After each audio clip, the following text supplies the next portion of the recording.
हाँ, आज बहुत ही शानदार एक चैप्टर जो काव्य खंड का है, अपना चैप्टर 4, ठीक है, अनिवार्य हिंदी का, कैमरे में बंद अफाइज। बहुत ही प्यारा सा चैप्टर है।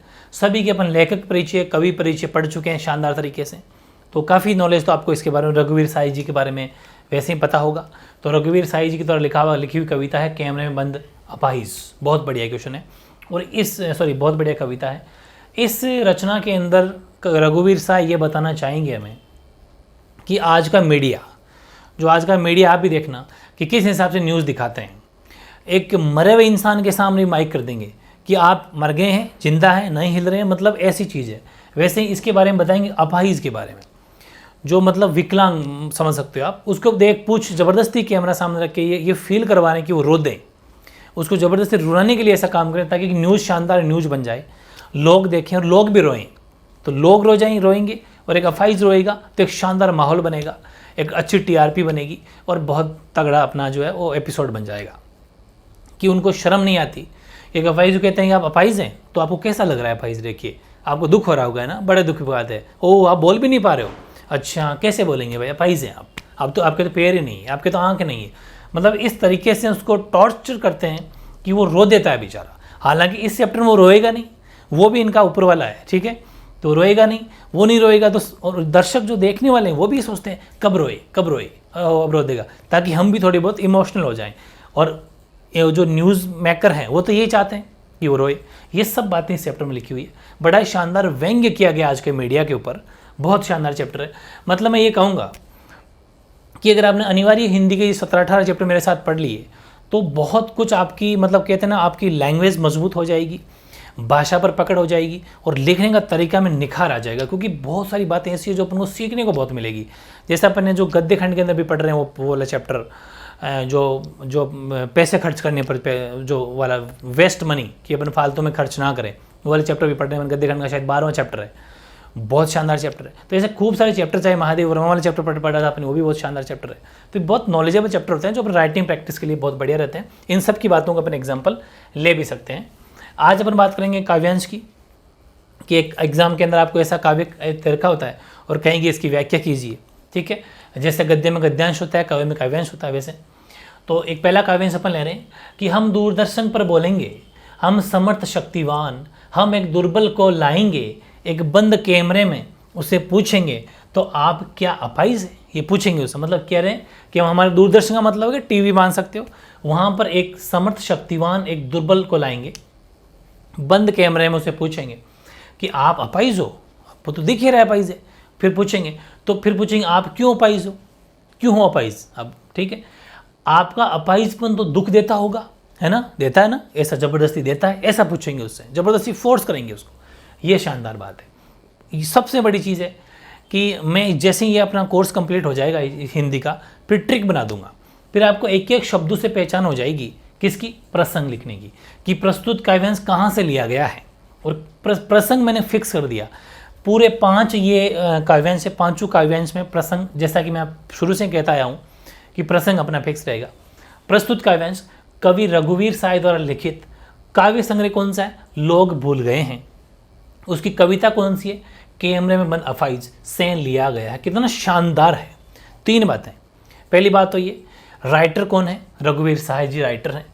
ये कौन से काव्य संग्रह से लिया गया है, लोग भूल गए हैं, ठीक है, जो अपन ने कवि परिचय में पढ़ा था। और जब लाइव टेस्ट हुआ था अभी कवि परिचय का, तो ये मैंने बात, लोग भूल गए वाली बात मैंने पूछी भी थी कि काव्य संग्रह किसके द्वारा रचित है।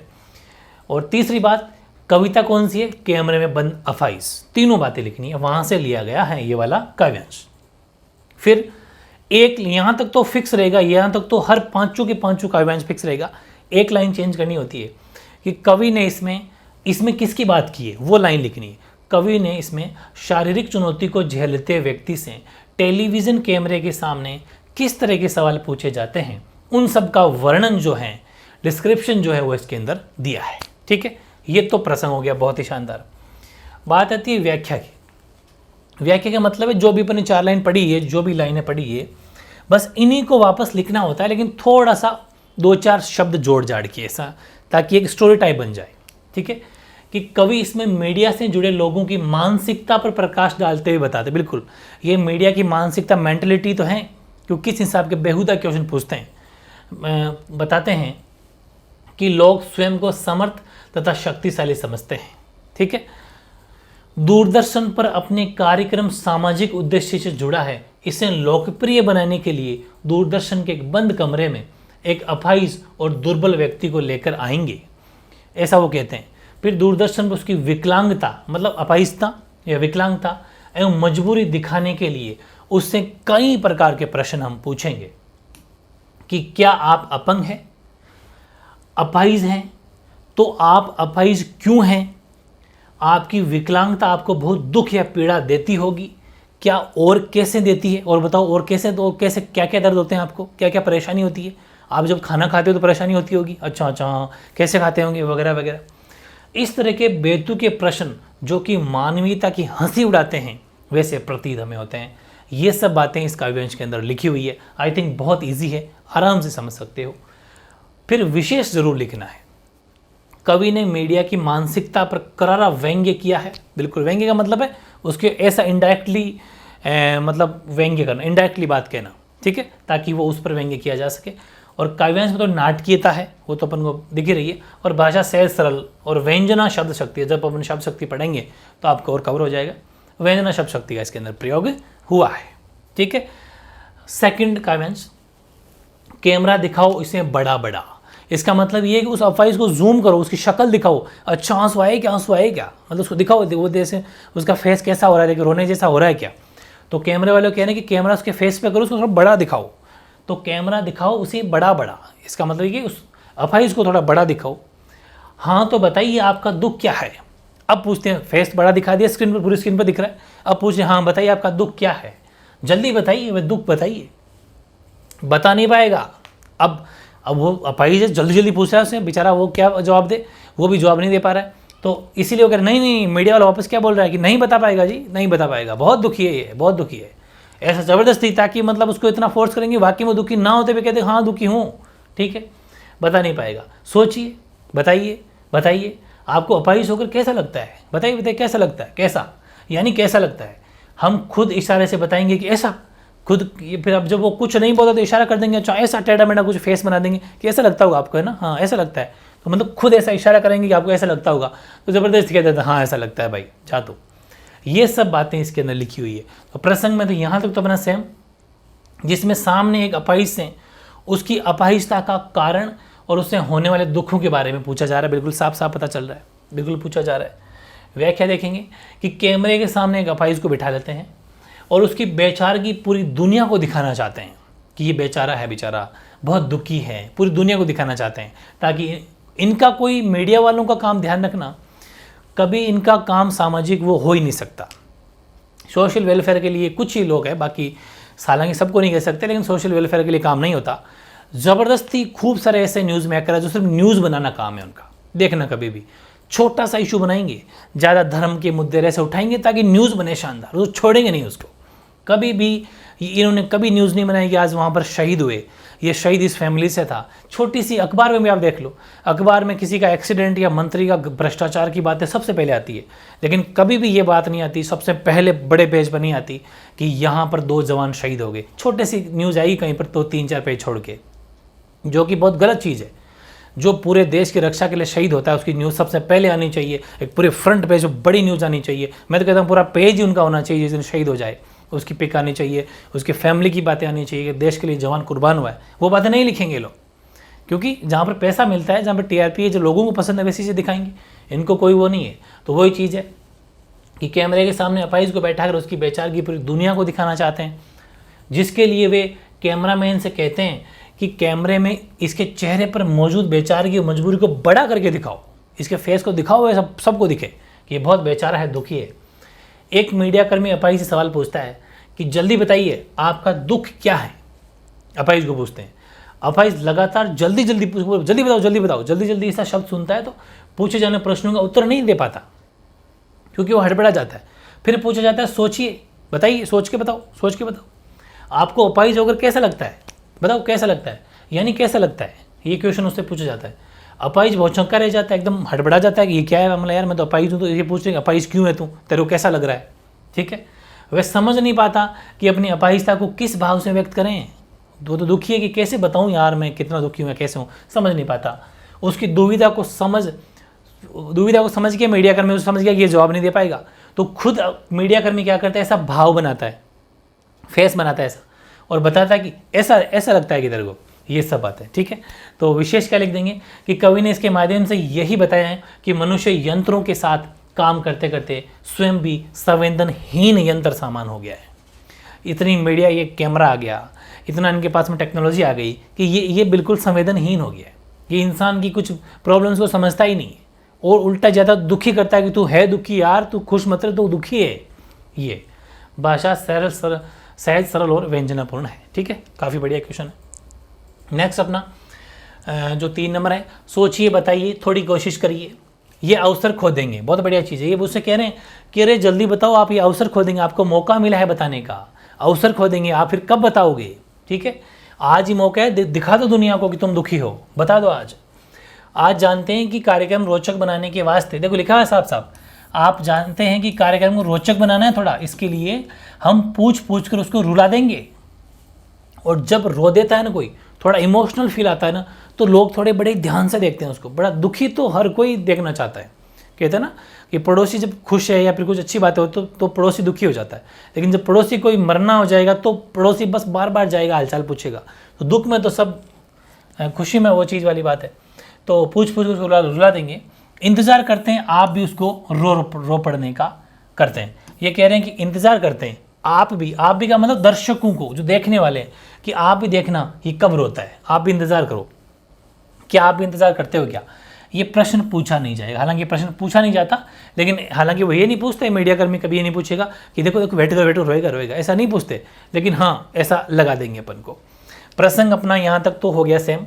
ठीक है, और फिर इसमें कवि ने मीडिया कर्मी की जो हृदयहीनता है, बिल्कुल भी मतलब प्यार नहीं, उस यह प्रिय यांत्रिकता जो जीवनों से भरे पूछे जाने वाले प्रश्नों पर व्यंग्य किया है। ठीक है, अब देखते हैं अपन इसकी व्याख्या। कवि बताते हैं कि किस प्रकार दूरदर्शन कर्मी एक अपाहिज को कहता है कि थोड़ी कोशिश कीजिए और अपनी पीड़ा से लोगों को परिचित कराइए। आपके सामने लोगों को अपनी पीड़ा बताने का ये अच्छा अवसर है, मौका है, छोड़ मत दीजिए। दूरदर्शन में सारे लोग आपको देख रहे हैं और आज अपनी पीड़ा बता दो। ठीक है, खुल के बोल दो, मौका है।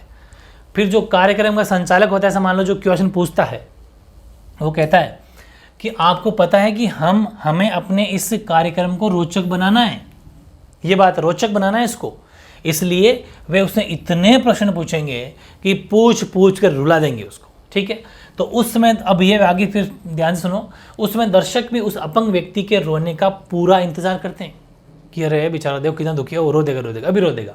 हालांकि वो कहते नहीं है, लेकिन हाँ ऐसा लगता है, क्योंकि दर्शक भी दूरदर्शन पर अपंग व्यक्ति के दुख दर्द को उसके मुख से सुनना चाहते हैं। बिल्कुल, अपन भी देखते हैं ना, कभी कोई प्रॉब्लम वाले व्यक्ति को मीडिया के सामने बुलाया जाता है तो अपन ये चाहता है कि नहीं ये खुद कहता है कि देखिए, उसके मुख से सुनना है, मैं तो वो देखना चाहते हैं। तो कवि अंत में दर्शकों से पूछते हैं कि क्या आप भी ऐसा इंतजार करते हैं, चूंकि ये प्रश्न पूछा नहीं जाएगा। ठीक है, क्या ऐसा आप भी इंतजार करते हैं कि रोएगा, कब रोएगा। ये सब विशेष क्या है कि मीडिया कर्मी के साथ साथ में जो श्रोता है या जो देखने वाला दर्शक है, सुनने वाले और देखने वाले दर्शक दोनों पर भी व्यंग्य किया है। बिल्कुल, और भाषा सरल सहज उद्वेगपूर्ण है। व्यंजना शब्द शक्ति का इसके अंदर प्रयोग हुआ है, तो काफ़ी बढ़िया है। फिर नंबर 4, फिर हम पर्दे पर दिखलाएंगे फुली हुई आंख की एक बड़ी तस्वीर, बहुत बड़ी तस्वीर, क्योंकि जूम करके दिखाएंगे उसको तो बड़ी हो जाएगी, और उसके होठों पर एक कसमसाहट भी दिखाएंगे। आशा है आप उसे उसकी अपंगता की पीड़ा मानेंगे। ऐसा फेस दिखाएंगे, कभी आंख दिखाएंगे, देखो आंख कितना बेचारी आंख है, देखो कैसा फेस है। कभी उसके होठों को दिखाएंगे, देखो होठ सूख गए हैं। ऐसा मीडिया बहुत ज़बरदस्त तरीके से। एक और कोशिश दर्शक, धीरज रखिए। धीरज का मतलब थोड़ा त्याउस रखिए, देखिए हमें दोनों एक संग रुलाने हैं, आप और वे दोनों। मतलब ये कह रहा है कि एक तो ये जिसको अपाहिज को हमने सामने बिठाए वो, और आप देखने वाले लोग, दोनों को एक साथ रुलाएंगे हम, तब मज़ा आएगा। ये इनका काम है। यहाँ तक से कवि ने मीडिया पर व्यंग्य किया है कि अपने कार्यक्रम को सफल और लोकप्रिय बनाने हेतु किस प्रकार अपाहिज और दर्शक दोनों को रुलाना चाहते हैं। बिल्कुल साफ समझ में आ रहा है। व्याख्या कि दूरदर्शन कार्यक्रम संचालक का यह प्रयास रहता है कि उसके बेहुदे प्रश्न प्रश्नों से अपाहिज रोवें वो, और उससे जो संबंधित देखने वाले जो लोग हैं दृश्य का प्रसारण कर सके, इसलिए अपाहिज की सूजी हुई आंखें बहुत बड़ी करके दिखाना चाहते हैं या दिखाते हैं, और इस प्रकार उसके दुख दर्द को बहुत बड़ा करके दिखाना चाहते हैं। वह अपाहिज के होठों की बेचैनी वह लाचारी भी दिखाता है। संचालक कार्यक्रम, जो कार्यक्रम का संचालक कर रहा है, जो क्वेश्चन पूछ रहा है, उसको रोचक बनाने के प्रयास में सोचता है कि अपाहिज की बेचैनी को देखकर दर्शकों को उसकी सहानुभूति या उसको अनुभूति हो जाएगी, और इसलिए वह कोशिश करता है कि अपाहिज के दुख दर्द को इस तरह दिखाएं कि अपाहिज के साथ दर्शक भी रोने लगे। तब बनेगा शानदार माहौल, ठीक है। और उस समय दर्शक केवल उस अपाहिज को देखें और धैर्यपूर्वक उसके दर्द को आत्मसात कर सकें, और ऐसे टाइम पर दर्शक भी उसके पूरे एपिसोड को देखेंगे जब तक वो ख़त्म नहीं हो जाएगा, तो बढ़िया शानदार काम हो जाएगा। ये कोशिश मीडिया कर्मों की इस टाइम पर रहती है। बहुत ही तगड़ा व्यंग्य किया गया। कवि ने मीडिया की व्यापार वृत्ति, व्यापार का मतलब एक बिजनेस हो गया एक तरीके से, उस व्यापार वृत्ति पर व्यंग्य किया है। भाषा सरल सहज है और व्यंग्यात्मपूर्ण भाषा परवामयिता इसके अंदर हुई है, ठीक है। फिर अपन बात करते हैं लास्ट 5वें की, वो है कि कैमरा बस करो नहीं हुआ रहने दो, पर्दे पर वक्त की कीमत है। अच्छा ये और है, अब बहुत हो गया, रोया नहीं वो, अब करेंगे तो क्या करें, मीडिया वालों तो टाइम फिक्स होता है, 1 घंटे का एपिसोड तो फिक्स। अब उसने ले दिया कि पर्दे पर वक्त की कीमत है, इसलिए रहने दो, कैमरा हटा लो इससे, अब मुस्कुराएंगे हम। आप देख रहे थे सामाजिक उद्देश्य से युक्त कार्यक्रम, बस थोड़ी कसर रह गई, धन्यवाद। यानी अब क्या कह रहे हैं कि हम तो ऐसे ही सामाजिक उद्देश्य के लिए काम करते रहते हैं, ऐसे ही दुख भरे लोगों को लाते हैं, हम आपके सामने दिखाना चाहते हैं कि देखो जनता कितनी दुखी है, हमारा काम तो यही है। और कोई हम ब्रैकेट में छोटा सी बात, ब्रैकेट वाली चीज़ का मतलब है जो पीठ पीछे कही जा रही है, बस थोड़ी सी कसर रह गई, मतलब रोया नहीं यार, मज़ा नहीं है, बस ये कसर रह गई। तो आप समझ सकते हो कि क्या सामाजिक उद्देश्य के लिए काम कर रहे हैं ये लोग, ये चीज़ है। यहाँ तक तो अपना सेम है, जिसमें कवि ने मीडिया की दोहरी कार्यनीति पर व्यंग्य किया है। व्याख्या अपन देख लेते हैं। कवि कहते हैं कि जब कार्यक्रम संचालक दर्शकों को रुलाने की चेष्टा में सफल नहीं होता है, मतलब रुला नहीं पाता है, तो तब वह कैमरामैन को कैमरा बंद करने का आदेश देते हुए कहता है कि अब बस करो, यदि अपाहिज का दर्द पूरी तरह प्रकट न हो सका तो न सही, कोई बात नहीं हो सका तो न सही, क्योंकि ये तो रोया तो है नहीं, हम तो रुलाना चाह रहे थे, नहीं रोया। पर्दे का एक एक क्षण कीमती होता है, यहाँ पर समय की कीमत है, इसलिए अपाहिज के चेहरे से कैमरा हटाकर संचालक दर्शकों को संबोधित कर कहता है, अब कैमरे में वहाँ कहते हैं उसको हटा लो, इसके बाद अब इधर करो मेरी तरफ, मैं थोड़ी दर्शकों को कुछ बात कहता हूँ, क्योंकि उन्हें पता है ये रोया ही नहीं, हमारा मामला तो सेट हुआ ही नहीं, ठीक है। इसलिए अपाहिज के चेहरे से कैमरा हटाकर संचालक दर्शकों को संबोधित कर कहता है कि अभी आपने सामाजिक उद्देश्य की पूर्ति हेतु दिखाया गया कार्यक्रम प्रत्यक्ष देखा, डायरेक्ट देखा, हमने सामाजिक उद्देश्य से ये कार्यक्रम किया था, ठीक है, परंतु इसमें थोड़ी सी कमी रह गई, अर्थात अपाहिज के रोने का दृश्य नहीं आ सका, ये थोड़ी सी कमी रह गई, तथा दर्शक भी नहीं रो पाए। अगर ये नहीं रोए तो दर्शकों भी रोना नहीं आया, ठीक है, जबकि हमने सोचा था कि दोनों को रुलाएंगे एक साथ, अगर दोनों एक साथ रो देते तो कार्यक्रम शानदार हो जाता, सफल हो जाता, ठीक है। अंत में जो कार्यक्रम संचालक या दर्शकों कहता है धन्यवाद देता है। विशेष कवि कार्यक्रम संचालक के कार्य उद्देश्य पर सीधा व्यंग्य करता है कि उन्हें कैसी कार्यक्रम संचालक कैसा इंसान है, कैसा क्वेश्चन पूछता है, क्या उसका मेन टारगेट है। भाषा सरल सहज व संप्रश्नीय है। तो इस तरीके से अपना बहुत ही शानदार चैप्टर था। 5 इसके अंदर काव्यांश थे, 5 काव्यांश को इसी तरह से आपको लिखना है, मेरे साथ के साथ समझना है। जब भी मौका मिले फिर एक बार देख लो, फिर देख लो, 3-4 बार देख लोगे तो आराम से याद हो जाएगा, ठीक है, बहुत ईजी है। और इसमें मैंने क्या है कि जो व्याख्या करी है, इस व्याख्या से मोस्टली क्वेश्चन आंसर भी तैयार हो जाएंगे आपके। अब इसकी एक क्लास और होगी जो क्वेश्चन आंसर की होगी, उसके बाद में शानदार चैप्टर अपना कंप्लीट हो जाएगा, ठीक है, ओके।